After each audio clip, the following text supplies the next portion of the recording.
Om Namo Bhagavate Vasudevaya.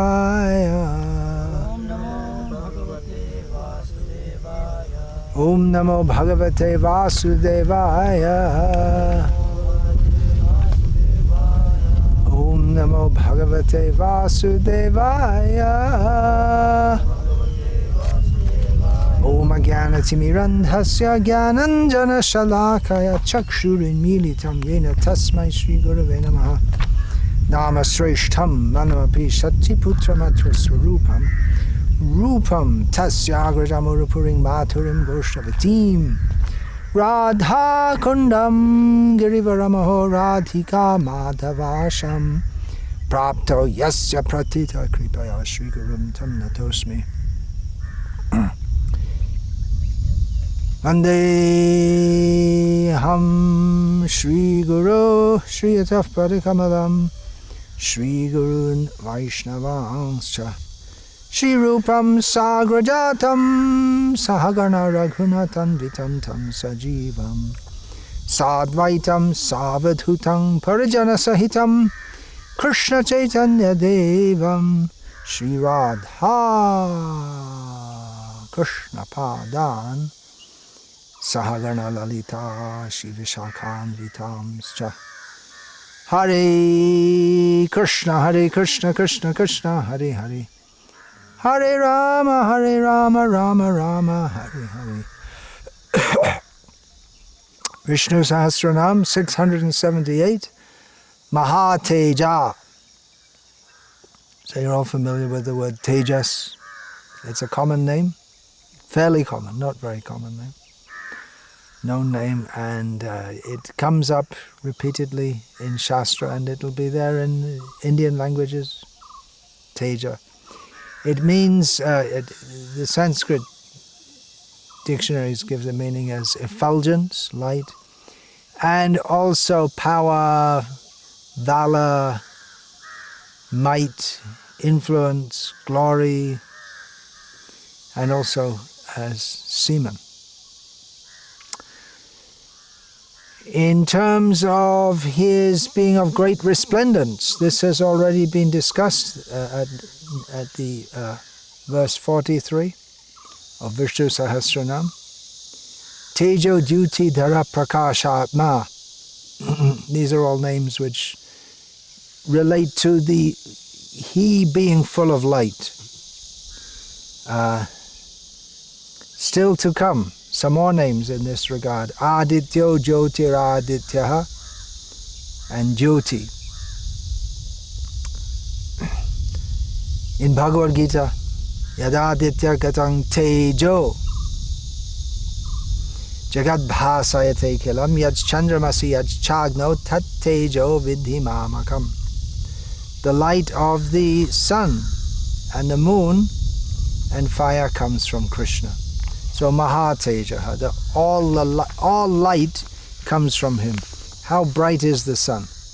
We can't, when the sun is up in the sky and there are no clouds in the sky, we can't even look at the sun. It's too bright and so far away. Such tremendous light. And that light is lighting the whole universe. But what is that? That yad vibhuti mad sattvam srimad urjitam eva va tatta deva vagachatat. What's the last? What is it? Mama tejongsha sambhava. It's everything tremendous in the whole universe comes from just a little, is generated, sambhavaha, just from a little angsha, a little particle of Krishna's power. So we can hardly imagine what kind of light is there from Krishna. If the light of the sun is only a tiny fraction of his light, we can look at a deepak, this we have in the night we use here, the little oil lamp. There's in yoga practice, there's one practice, tratak, gazing at a steady light, That's described in the Gita also, that, what is that, the deepa in nivatasta, yata deepa nivatasta. Okay. Yeah, just like the light in a windless place. So it's very steady. So concentrating on that is one kind of yoga practice. So we can look at the little light like that, but that how much light is given out by a little. People living in modern life, they won't understand this analogy because everyone has electric lights, but here we're using little oil lamps. So how much is that, the light of that little flame, compared to the light of the sun? Maybe some scientists could calculate. It's huge difference, millions, trillions of times greater. So that sun is analogous to the light of this sun compared to the light of Krishna is like the light of the little oil lamp to the sun. And how can we look and how can we see? There are people living in the sun. Imang vivasvate yogam, Krishna spoke to the sun god. When Satrajit came into Dwarka with the Siamantak jewel, people thought he was the sun god personified come to see Krishna. So bright. Actually, if you see anyone who's got spiritual effulgence, their face, we say the face becomes bright or the face becomes dull. And you say it in the Indian languages also. Is it not? So what is that brightness? It's not actually that there's rays of light coming out, maybe in the aura, but that brightness that comes in a spiritually advanced person's face, that they're very bright. That's the brightness of the soul. And then someone who's in tamagun, their consciousness is dull and their face is dull. And their aura is blue. There's an English saying, I'm having the blues. Where does that come from? What does that mean? When you're depressed, they say having the blues. What does it mean? There's a whole genre of music called the blues. It's all depression music. I'm having such a hard time. Something like that. So that means that very little light is coming through. Krishna is the source of all light. When we're in contact with Krishna, then we become bright. Both in our feelings and our consciousness, and our very face will become bright. Srila Prabhupada comments in one purport, I believe in the 3rd canto, in relation to Kardama Muni, that a brahmachari should always look bright. Even though Kardama means mud, literally means mud Muni. So even though, because he'd been executing austerities, he looked as if his whole visage, his countenance became like a diamond covered by some earth. If you dig a diamond out of the ground, it won't be shining and bright. Its potential is there, but it's covered by some earth and this and that. So actually he is very, very bright, but it appeared that he was somewhat dull looking. So we're meant to be bright because we're connected with Krishna, who is the source of all light. So all light. That's why in the spiritual world, na tadbhasayate suryo na shashanko na pavakaha, which Srila Prabhupada translates, in the spiritual world there's no need of electricity. No need of electricity. Well, what's this electricity? There was no electricity until recently. So how is Krishna talking about it in the Bhagavad Gita? Pavaka, it's fire, electricity. It's all part of the same energy. Srila Prabhupada gave a contemporary example.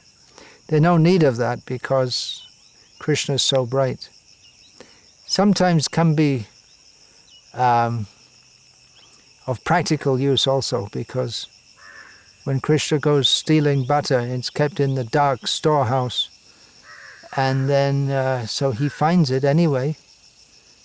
And then the gopis tell Yashoda that you take off his jewels, because the jewels are shining brightly. They take the jewels off and it's still shining brightly, because Krishna is shining brightly. So it's useful if you're stealing butter.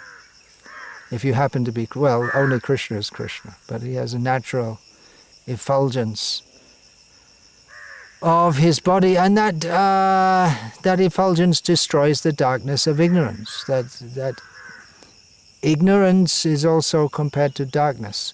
Dullness, tamagun, darkness, ignorance. And Krishna is the light who destroys that darkness, that tesham evanukam partam aham agyan. What is that? Pretty dull today. Aham agyana jam tamaha nashyami atma bhavasto jnana deepena bhasvata. So he is the jnana deep. He's the light which destroys the darkness of ignorance. And that example is given of the sun also. I'm really very dull today. What's that verse? Is that the 5th chapter? Krishna speaks when the sun rises. Yes, 5.16. Okay, what is it? Yesham tesham adityavajganam prakashyati tatparam. Agyanena tadagyanam. Agyanena tadagyanam. Gyanena tu tadagyanam. Yesham nashidam atmanaha. Tesham adityavajganam prakashyati tatparam.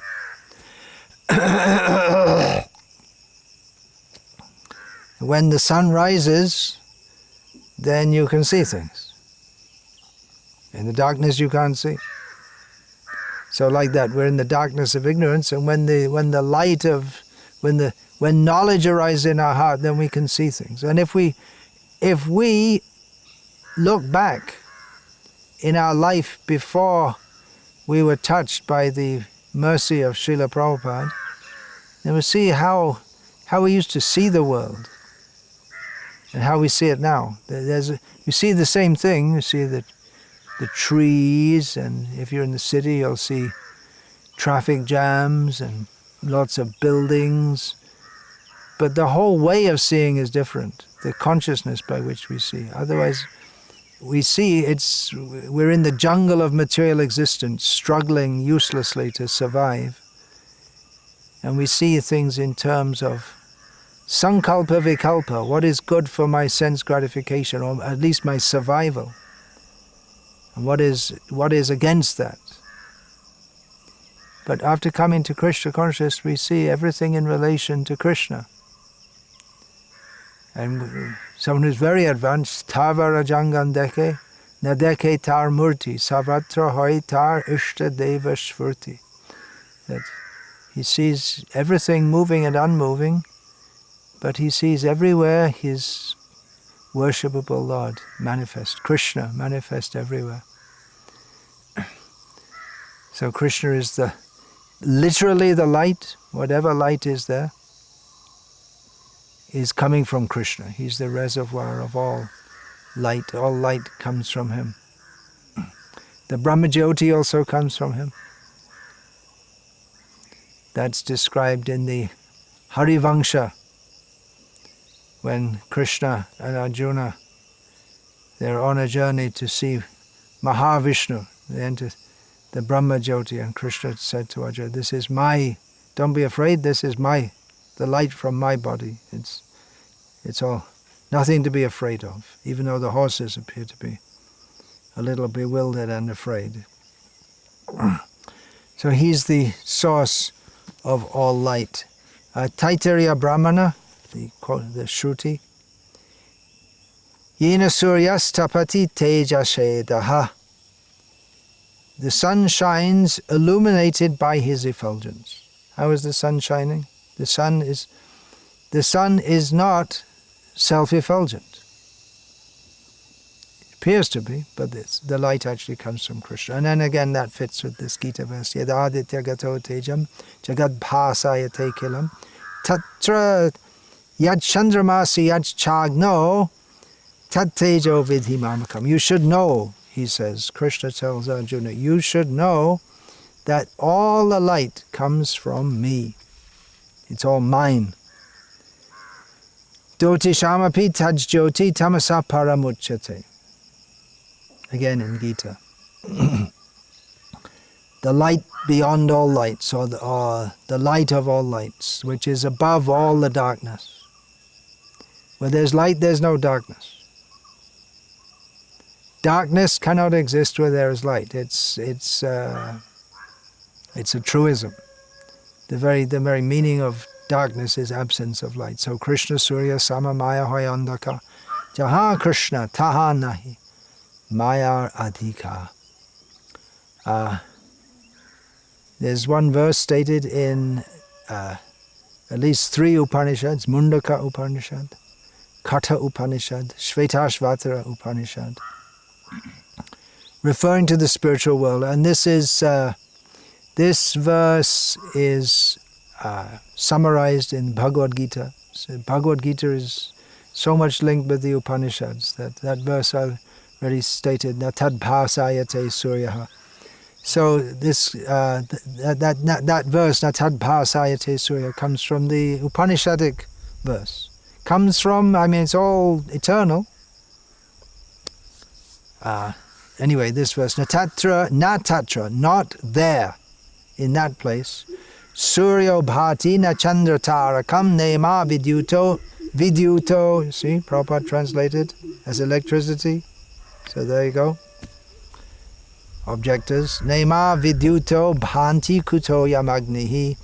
Tameva bhantam anubhati sarvang tasya bhasa sarvam idang vibhati.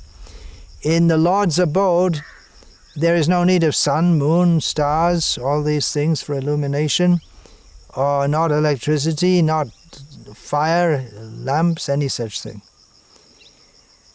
Those planets are all self-illuminating, so the whatever light comes through in this world is just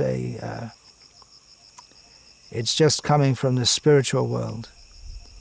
And whatever appears to be very effulgent in this world is just a reflection of the effulgence of the spiritual world, which all comes from Krishna, who's Mahateja. So Krishna, via the sun and other illuminating objects, illuminates this world, and from what we can see outside, and he illuminates within our heart by the light of knowledge. If we want to take the lamp of knowledge, Krishna will reveal things. And we say like that, don't we? That understanding means to see, otherwise we don't see. Someone explains something, oh, I see, means I understand. Oh, I see. Of course, that's in English, that's not in every language. But seeing means seeing with the eye of knowledge, proper seeing. Otherwise, a layman sees something and an expert sees the same thing, but they see it differently. Or all the senses. Two people may see a cow. One has a general idea it's a cow, and someone can see this is such and such a breed, and around so many years old, and it's probably had so many calves. Someone who's expert they see the same thing, but because they have the eye of knowledge, they can see more. That example I gave recently, Srila Prabhupada was with a doctor in Dhaka. This was in his pre-sannyas days. And there was one old man there, he coughed. So the Srila Prabhupada heard the coughing and the doctor heard the coughing. And the doctor knew from the cough something which Srila Prabhupada and most of the population wouldn't know. He said that man will die within 3 hours. From his cough I can tell. So by knowledge you can see. So Krishna gives the knowledge. Matasmriti jnanam apohanam cha. Krishna gives knowledge from within the heart. But to go from the knowledge of this world, to go from that to the spiritual knowledge, and from a general sense that I'm not the body, and then to understand Krishna is supreme, that's a long, long way to go. People who are expert in material knowledge, some area of material knowledge. It's not possible to be expert in every area. Someone may be expert in some area, but that's a long way from actual spiritual knowledge, which begins with understanding we're not the body, we're eternal spiritual living beings. Even if you know that we're not the body, that's not spiritual knowledge. Buddhists also accept that we're not the body, but they can't say what we are. In fact, according to them, we aren't anything. Or even to say we is a misnomer. There is no person. There is no Atma. But they know we're not the body because we're not anything. So it's very difficult to explain or understand, because even if we try, any word which denotes anything doesn't really denote it. When we're trying to discuss something and understand something, we do so largely via the medium of words, and by words we form concepts in the mind, but when the words are supposed to correspond to have some meaning in relationship with something within our experience or within our imagination, not necessarily within our experience. Just like a unicorn. You know what a unicorn is? It's a horse with a horn. There's no such thing within our experience, but it's within our imagination. Or we can conceptualize it. Most of you have probably never seen a black swan. Have you ever seen a black swan? I've seen in the zoo. It used to be a saying in English as a truism, all swans are white. But then they found in Australia black swans. They look just the same, but you don't hear. Anyway, you may not have seen it, but you can conceptualize it. A black swan. So every word that we say has some. What's the word they use in statistics? Some object. I can't remember exactly the right word. In reality, it may be tangible, like the river. We say river, there's something although getting to Plato here, that it's a riverish river. It has the qualities of a river. When we say river, it's nothing definite. This river is definite, but river, the word, it refers to a whole genre of possible rivers, from this little river here to the great Ganga or Kaveri or Amazon or whatever. Great rivers of the world. It's the kind of thing you learn at school, right? River Nile, River Thames, great river. It's not much wider than, well, maybe twice as wide in London, when it gets near the sea. Twice as wide, maybe 3 times. As it gets beyond London, it gets wider as this.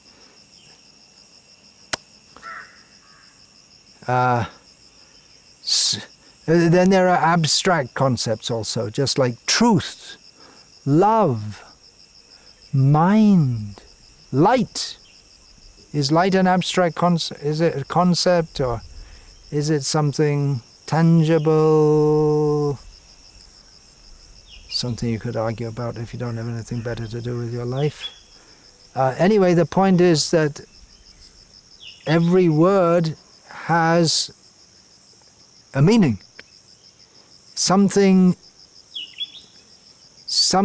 that it, something like I say river, and what I think you think. So there's something tangible. But in Buddhism there's nothing tangible. So the words ultimately have no meaning, and nothing has any meaning.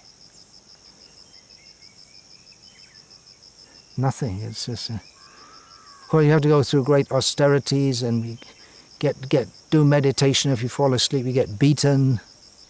In some schools of Buddhism, it's a lot of trouble to understand that there's nothing actually there or here, or there's no here and there's no there, and there's nothing in between.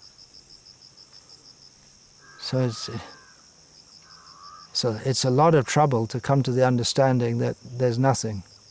But even you can't even say there's nothing, because if you say there is nothing, then there must be something which is nothing, if you get what I mean.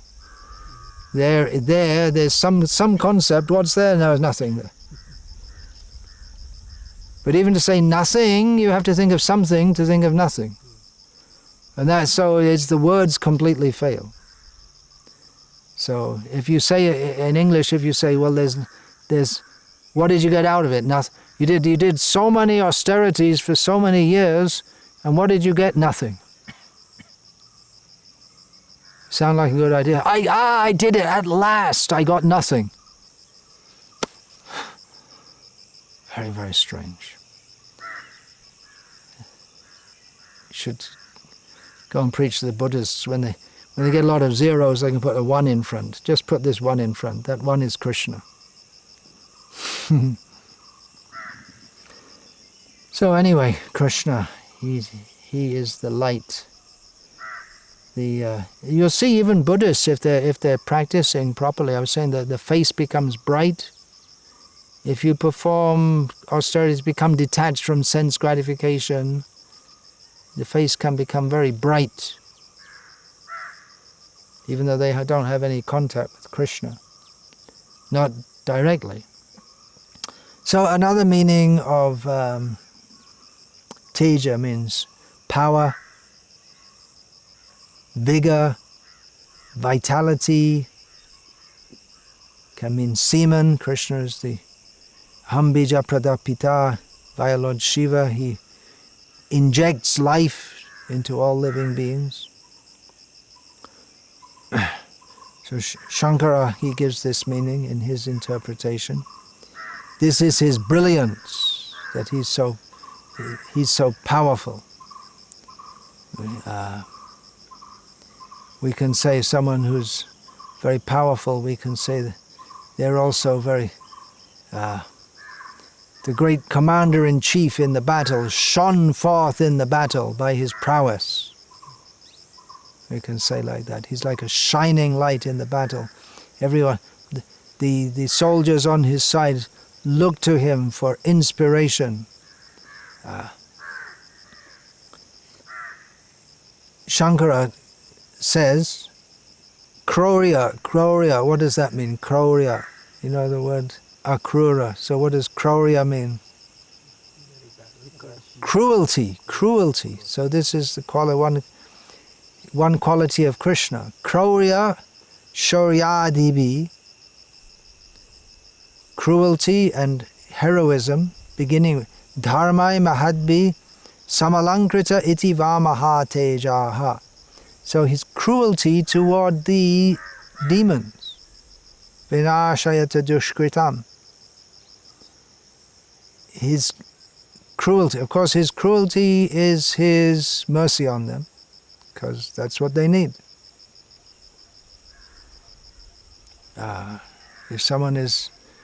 If a child is misbehaved, sometimes the mother will punish. It appears to be cruelty. The child may cry, why is the mother being so cruel? But it's meant for the good of the child. There's a difference between the punishment of the mother and the punishment of the bully at school. It's a different thing. And there's sometimes you'll see pictures of Yashoda holding Krishna's ear with an angry look on her face, and Krishna, little Krishna looking, ooh, he's being punished as Mother Yashoda tweaks his ear, being very angry with him for his misbehavior. So that punishment is the punishment of someone who It appears to be cruel, but it's meant for the benefit of the child, because she wants her child to be good in future and at the present also. So Krishna, he punishes the demon. So that's he's very powerful in conquering the demons. And there are so many instances when Krishna was present in this world of how he conquered over all the demons. Baladev Vidyabhushan, in this series of names, he's commenting in relation to Krishna's mercy upon Maharaj Muchukunda. So he says in this regard, the name Mahateja describes that, well, when Krishna entered that cave where Muchukunda was sleeping, so naturally he lit the cave by his effulgence, and after Muchukunda had killed by his teja, by the light and the power from his eyes, had killed Kala, the Yavana, Muchukunda prayed to Krishna, and among his prayers he said there, Kingsvit tejasvinam tejo bhagavan va vibhavasuhu. Are you not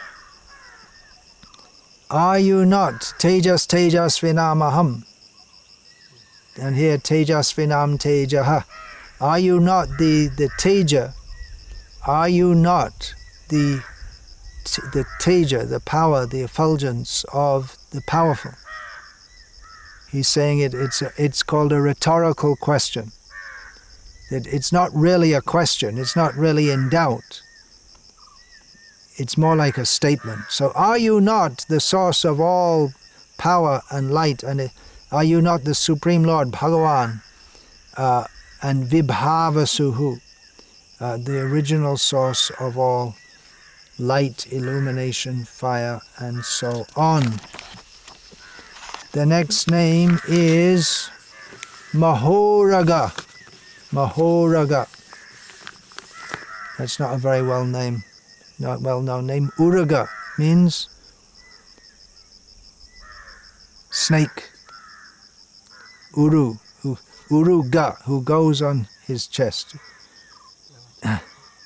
That's meaning of. That's one of the names of a snake. Bhujanga. Well, that's one of the meanings. There are several meanings. The immediate meaning which comes to mind is that, it's Maha Uruga. Uruga. The common meaning, or the general meaning of Uruga we'll find in the Sanskrit language is a snake. So he's a great snake. Other meanings are given here. Parashara Bhatta gives the meaning, Uras refers to the chest. So in this context it refers to the heart. It's like, we may say, Prabhupada said once about his disciples that pride swells up in my chest hearing about the activities of my disciples. So it's the heart as the seat of emotions. So Sri Bhatta poses the rhetorical question, Mahoraga means he who enters into our heart. How does he enter into our heart? And he enters our heart, Parashara Bhatta says, in the same way that the objects of sense gratification enter our heart. That we see something, we like it, we Dhyato vishayan pungsate sangasteshu pajayate sangat sanjayate kamaha. So that kama is within the heart.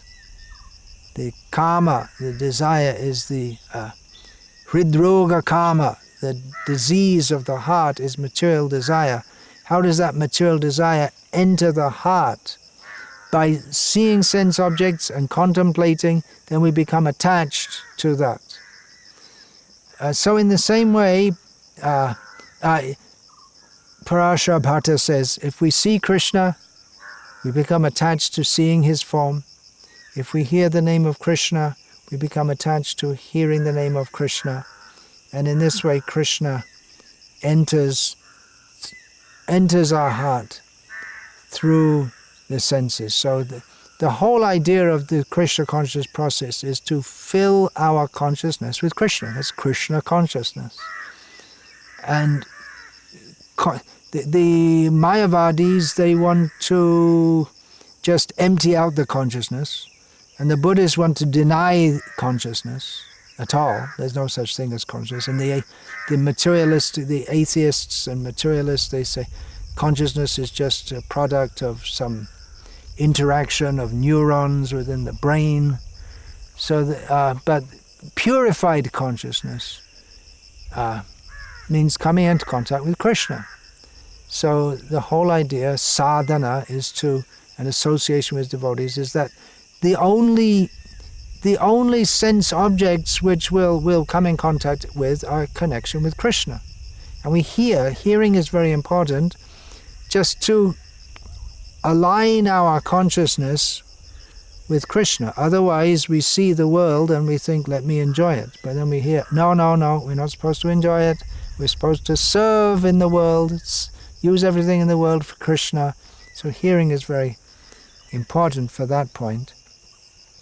So the Krishna, the sadhana, what do? In the sadhana, we see the forms of Krishna, we chant the names of Krishna, we take prasadam of Krishna. The whole process is to bring us in contact with Krishna, so that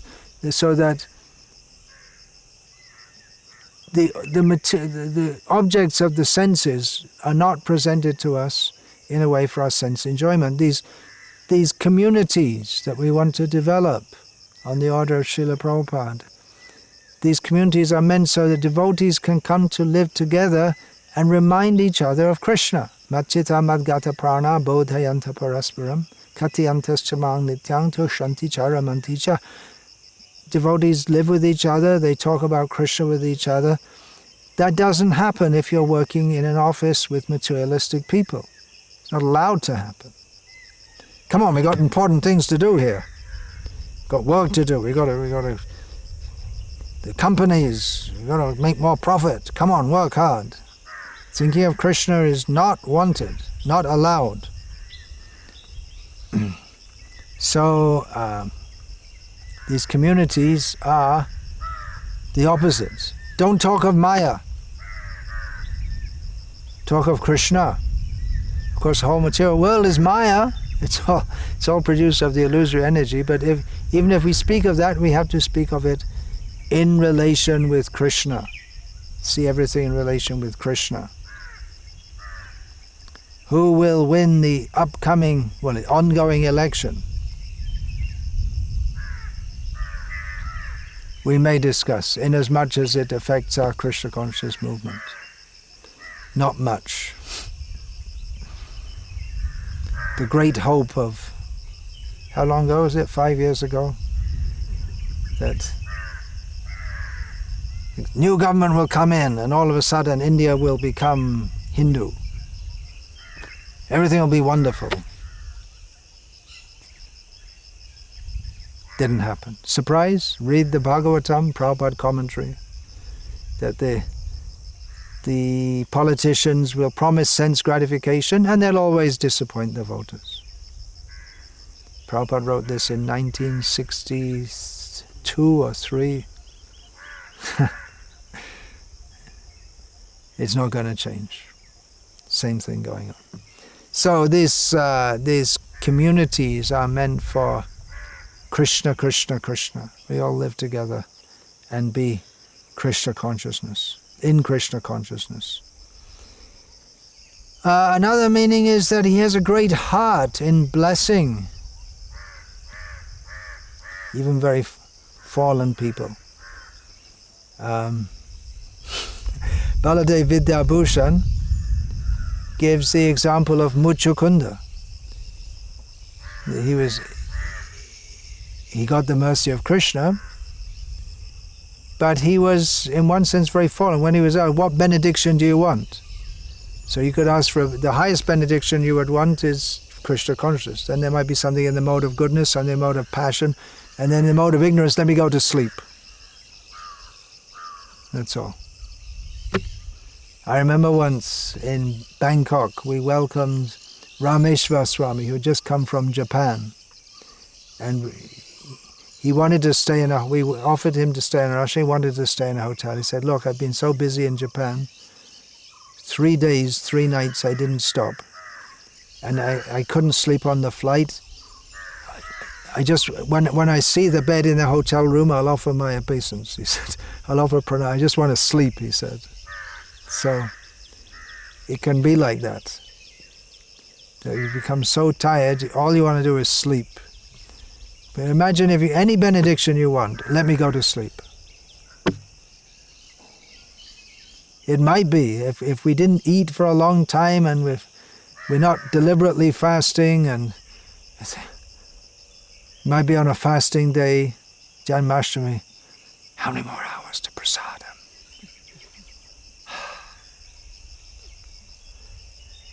So if we could have that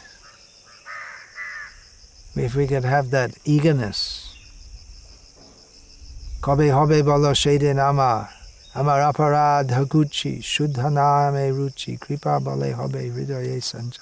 When will my heart be purified, free from offenses, I can actually relish the holy name, pure holy name. Dekite, bhuli boba kobe, nija stula parichay. When will I give up my material identification? Bhaktivinoda Thakur prays. Just forget it. Just forget I belong to this world at all. Seeing it, but just forgetting. So, Krishna was very merciful to Muchukunda. Baladev Vidyabhushan uses the term bhakta pranayitva, love for the devotee. His love for the devotee. Of course, Muchukunda came in a great family. So Krishna also thinking of his devotees, that the family line. That someone is in a good family, a family of devotees, why should they be degraded? Of course it can happen, we see. It's described in Sri Chaitanya Charitamrita. Some of the sons of Advaita Acharya, they were devotees, others weren't. And Krishnadas Kaviraj says, I won't even mention their name. No use even to mention the name of those who weren't devotees. They went against the principles of Advaita Acharya. This Giriraj Swami, who told an anecdote of Srila Prabhupada's first son, Mathura Mohan, how he once mentioned, was it to Giriraj Swami himself or someone else? He said that, you see, you, referring to the Western devotees, you were all born in demoniac families, but you all became devotees. And I was born from the great Acharya, great pure devotee, but I became a demon. Actually, he became a communist and meat eater. Then, after Srila Prabhupada's passing, he made a court case saying that all ISKCON belongs, because Prabhupada was his father, so it should all come to me. It's all my property.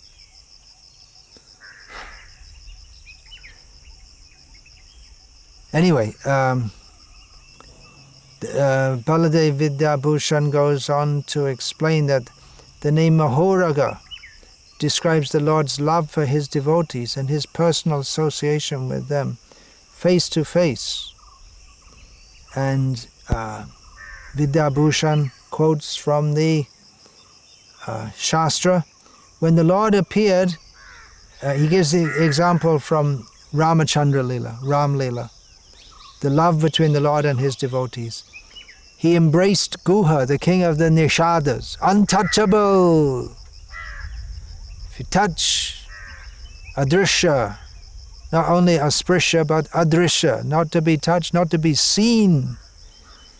If a Chandala touches your shadow, you become contaminated. And Ramachandra embraced him because of his great love, overstepping all such considerations. On the other hand, he killed Ravana, who is the son of a great rishi, Brahmin family. So he embraced, and he performed the funeral ceremony of Jatayu. Jatayu, we've got crows here. They're pretty bad. Huh? Yeah. But the crows are, they, really inauspicious sound. There is a bird which is more inauspicious than the crow. It's the girdra, or the vulture. So Jatayu was a vulture. But Ramachandra personally performed his... You don't perform a funeral ceremony for a vulture, but you do for a great devotee. So Rama, he did that. The house of Shabari. Shabari, the very name gives the idea of in the same category as Guha, just forest hunters.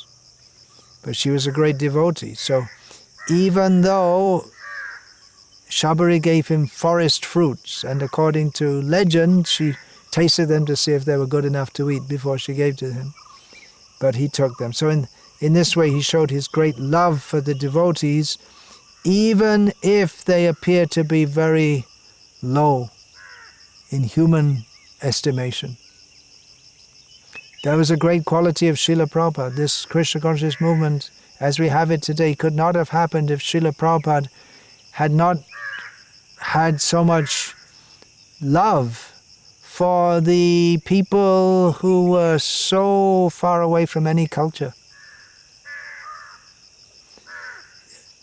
So many Indian people were shocked when Srila Prabhupada first brought Western devotees to India. And he saw that he's given them Brahmin initiation. For a start, you don't make someone a Brahmana who's not born in a Brahmin family. What to speak of these people? They're wearing the cloth of a sadhu, but they have no culture. They don't know anything about any culture. They eat with their left hand and get angry at people over nothing and all kinds of things, completely out of the culture. And they were shocked. How can you call them sadhus and Brahmins and Hindus? But Prabhupada said, no, they're devotees. They're fully devoted. And he stood up for them. And in course of time, they have improved. And following the culture. And they can, people, yata, what is that? Yata kanchan samyati, diksha, what is that? Kangshang rasa vidhanataha. Tata diksha vidhanena dvijatvam jayate nrinam. That just as it seems impossible, you can convert base metal to gold, but it is possible by an alchemical process. So in the same way, any human can be made into a Brahmin, and Prabhupada actually showed that. That was a verse quoted by Sanatan Goswami, but Prabhupada actually did the alchemy. He was a chemist, pharmacist, but he did this spiritual chemistry. So that was Srila Prabhupada. He had great compassion. So devotees, they didn't live up to the standard so many times, but Srila Prabhupada was merciful, and he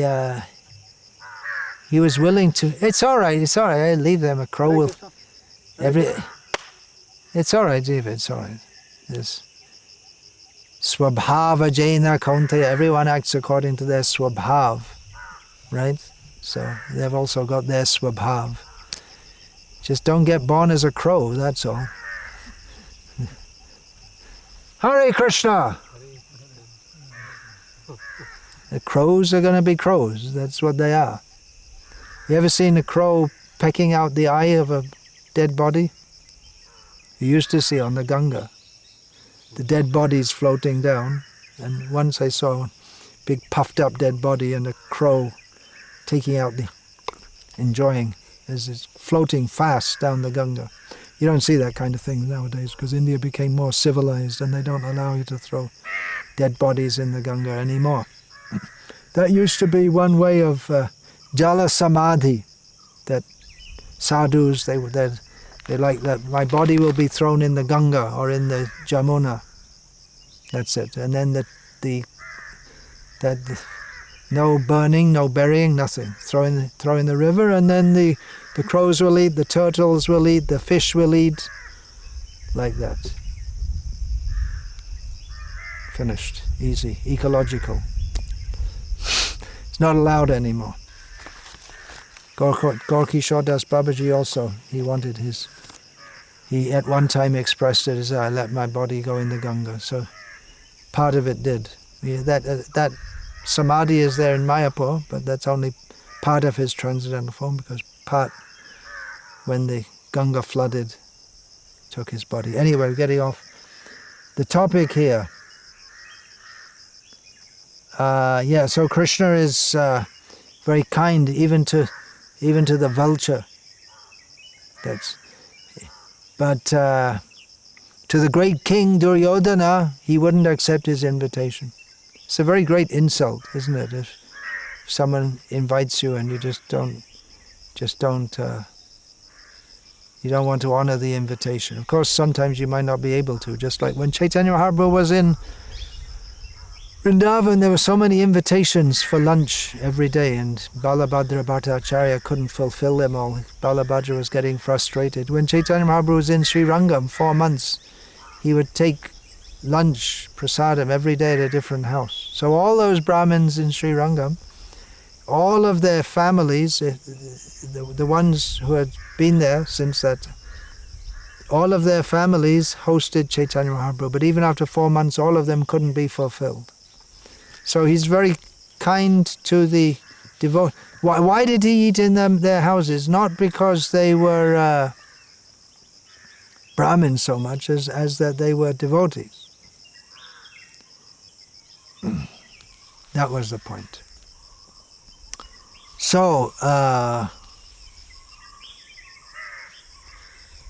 where are we? Mahoraga. He's very kind. Krishna is very kind. Then Uraga. Uraga means a snake. It moves on his chest. Like that. That's how it gets there. Every word in Sanskrit, it's not just like we have a word in English, snake. There may be some etymology, but it's all gone and forgotten.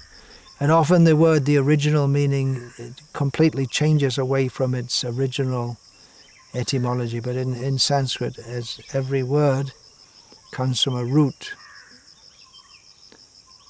So therefore we have padapa for tree, drinking by its leg.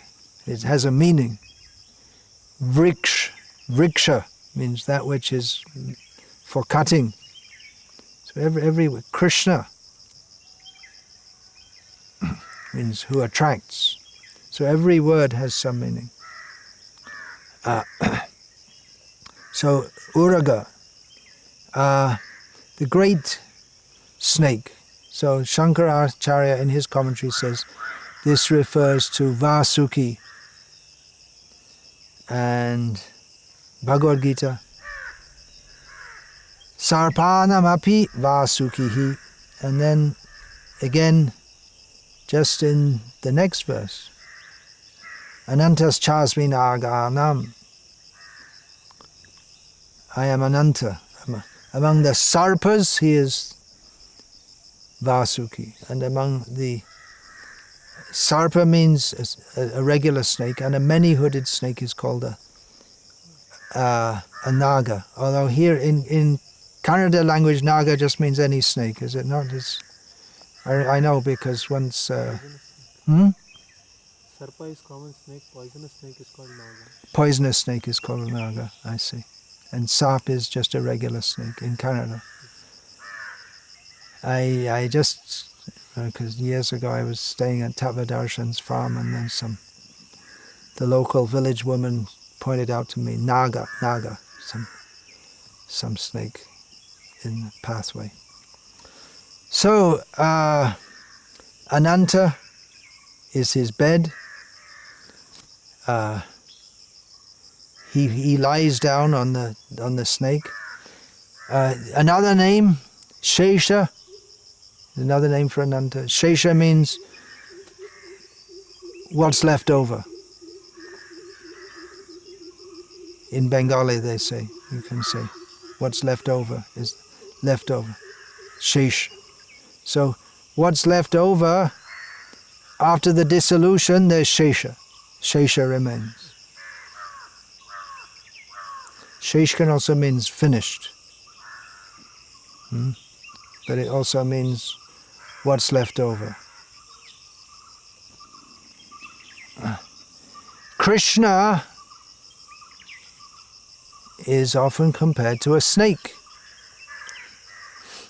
Great snake. In the Govinda Das, the Vaishnava, Gauriya Vaishnava poet, in one of his songs, one gopi speaking to another says that Krishna is a snake who's slithering around in Vrindavan. Watch out for that snake, because he'll coil himself around. He's just like the snake goes for the sandalwood tree. They like to. The sandalwood tree is very attractive to snakes. We're told because it's very cool. You know, the sandalwood is very cool, and the snake, because there's so much poison, their body is burning hot. Sometimes we feel inside very hot, don't we, when we have a fever? Outside the temperature may be cool, but we feel just like we're burning. So a snake often, when they have that poison, they feel like that, so they coil themselves around the sandalwood tree. So one gopi warned another, you be careful of that snake, Krishna. He's going around Vrindavan, because my heart is very cool and fragrant like a sandalwood tree, but Krishna wrapped himself around the tree of my heart, and then the bird of dharma flew away. This is the kind of language used in poetry to describe Krishna. In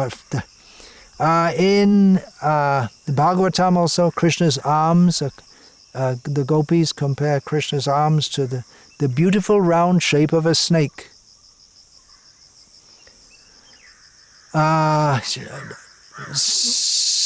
Quite often in the description of Krishna and Radharani and the gopis, they'll talk about there's a little line of hairs coming up from the navel, above the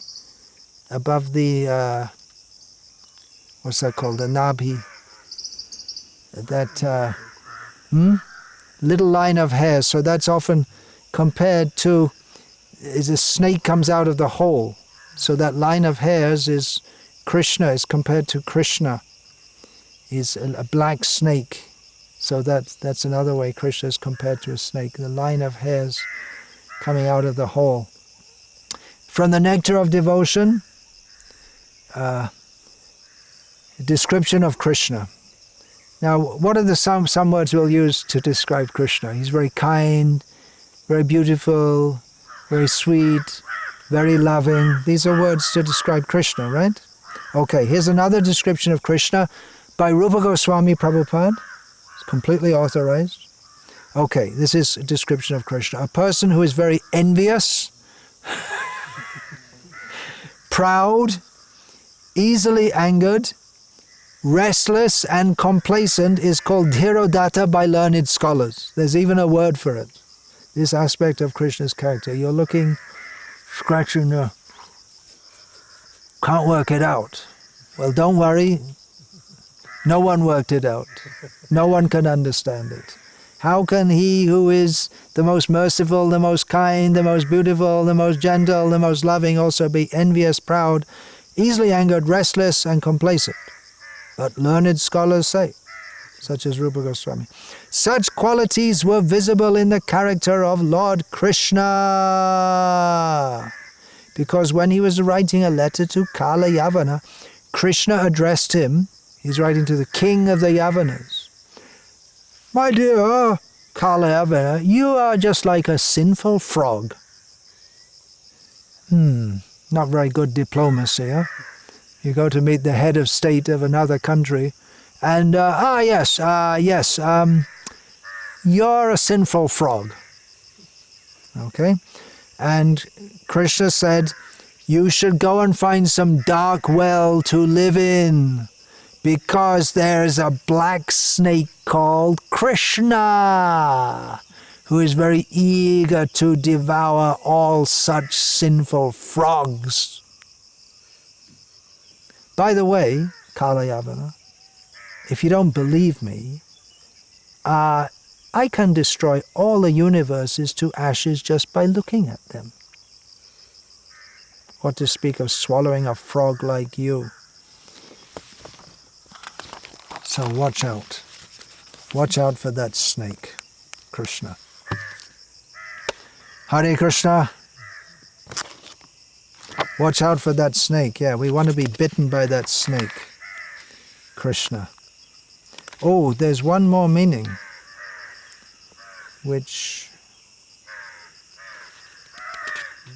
one more meaning given here by the commentators, which I just... that just like... There's one, I'm just trying to find it, right? Somehow the explanation, I didn't write it down. Anyway, there's one more meaning given by the commentators that completely different. This must be that Satya, what's his name?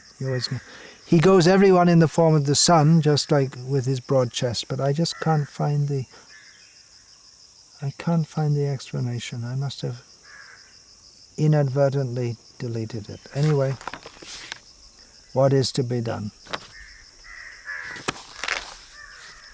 Things like that happen. Was that at the end of Vishwacharya's Gita commentary, was it? Oh, that is was it Baladev Vidyabhushan, his Gita commentary? The last few pages got eaten by a rat. So he said, well, I think it's Vishwanath, wasn't it? It's Vishwanath, he's more like... So he said, well, I'll just take it as Ganesh's rat, and it's his mercy, and I'll just leave it unfinished. There's his Gita commentary, isn't it? The last few verses he didn't comment on. So these things happen. Hare Krishna, Krishna Krishna, Hare Hare. Hare Rama, Rama Rama, Hare Hare. Parivadatu jano yata tata va, nano mukaro na vayang vicharayamaha. Hari rasa madira madati mata, bhuvi vilutama natama nirvishama. Vancha kalpatarubhyas chakripa sindhureva patitanam pavanebhyo. Vaishnavebhyo namo namaha.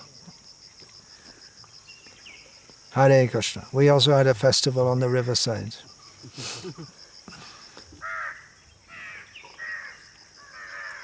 They'll come and they'll find all the little bits of bones with little... Ugh.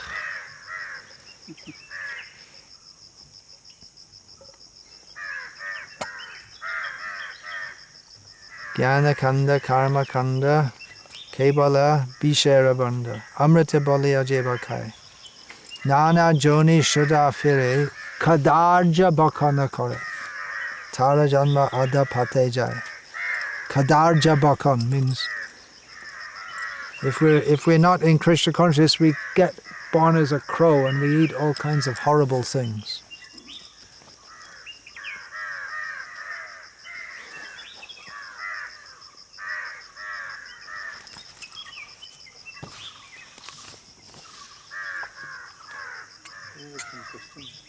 Question?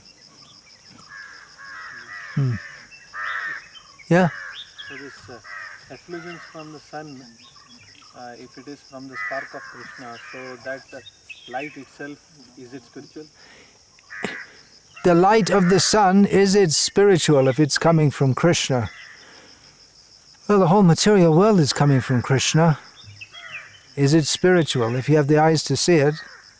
But technically, it's called material. If you have the eyes to see, everything's coming from Krishna. Sometimes it is described as reflection of Brahma Jyoti. Yeah, reflection of the Brahma Jyoti, yeah. But reflection, the material world is a perverted reflection. Is the sun reflected in the pot the sun? No, it's a reflection. It's not the sun. In one sense you can say it's the sun. It can't exist without the sun, and it has the form of the sun, but it's not the sun. Material means forgetfulness of Krishna. So if when we see the sun, we think yadaditya gato tejam jagat bhasayate kelam yad chandramasi yad chagno tat tejong, what is it? Tat tejo vidhi mamakam. If we think like that, then we can see in relationship with Krishna. Otherwise, we don't. Then it's material. Tat tejo vidhi mamakam.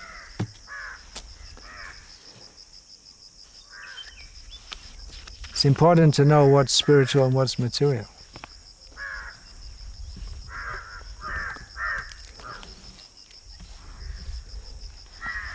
In 10th chapter, last verse. It says, Yachakti Leshad Suryadya Bhavati Ugra Tejasa. Ugra Teja of sun comes from... Just a little there, yeah, that's a good point. Prabhupada quotes that Baladev Vidyabhushan says. Say it again, the Sanskrit. Yat Shakti Leshat, from a little bit of his power, Yat Shakti Leshat, Suryadya, the luminous objects beginning with the sun, Bhavantyatya Yugra Tejas, they become very powerfully bright.